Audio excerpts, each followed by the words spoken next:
النهاردة هنعمل مع بعض ماك اند تشيز بطريقة سهلة وبسيطة وهتعجب ولادكم جدا، وهتعمليها كمان في ربع ساعة بس. يلا بينا نعملها مع بعض.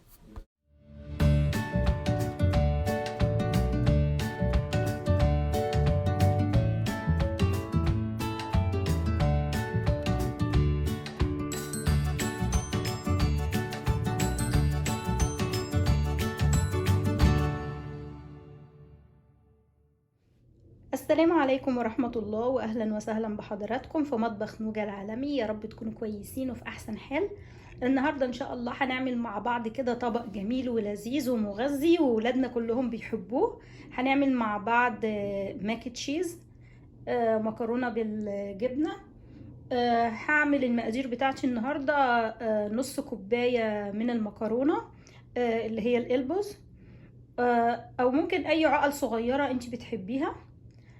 عندي نص كوباية من اللبن الحليب، معلقة كبيرة من الدقيق الأبيض، ومعلقة من الزبدة، وعندي ربع كوباية من الجبنة. أنا حاطة جبنة تشيدر ومعها جبنة موتزاريلا، الاتنين مع بعض ربع كوباية، وهي جبنة أنا بشرها. لو حابة تستعملي جبنة شيدر بس ممكن تستعملي. وهيبقى عندي شوية من الملح والفلفل. يلا نسمي بسم الله الرحمن الرحيم ونبتدي نعمل الطريقة مع بعض. اول حاجة هعملها ان انا جبت طاسة وحطيت فيها الزبدة لحد لما الزبدة ساحت كده. هبتدي احط معلقة الدقيق، وبعدين هبتدي احمصها لحد لما تاخد لون جولد كده، وهرجع لكم تاني.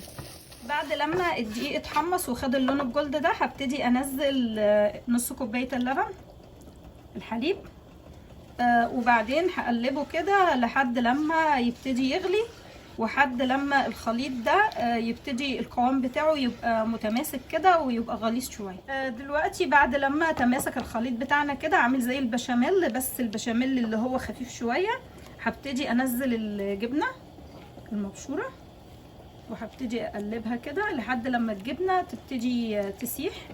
وفي نفس الوقت على فكره انا حاطه المكرونه تتسلق بالطريقه العاديه خالص، يعني لحد ميه وعليها شويه من الملح.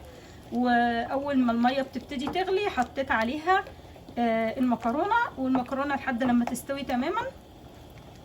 وبعدين هنا الجبنه خلاص ساحت، انا هطفي على الخليط ده هو جاهز، وهبتدي احط له شويه من الفلفل الاسود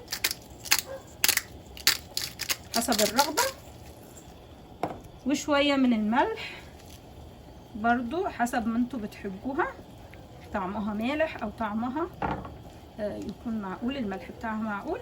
وهقلب كده كويس قوي. الاكلة بتاعتنا دي سهلة قوي وطعمها لذيذ جدا، وولادكم كمان هيحبوها قوي. هستنى لحد لما المكرونة بقى تستوي وبعدين نكمل طريقتنا مع بعض. ده كان الشكل النهائي للمكرونه بتاعتنا النهارده الماك تشيز. ان شاء الله تعجبكم وتجربوها وقولوا لي في التعليقات. مستنيه من حضراتكم الاشتراك في القناه عشان تتفرجوا على اكتر من 400 فيديو لاكلات جديده وسهله وسريعه من مطبخ نوجة العالمي. واشوفكم في فيديو جديد، وسلام عليكم.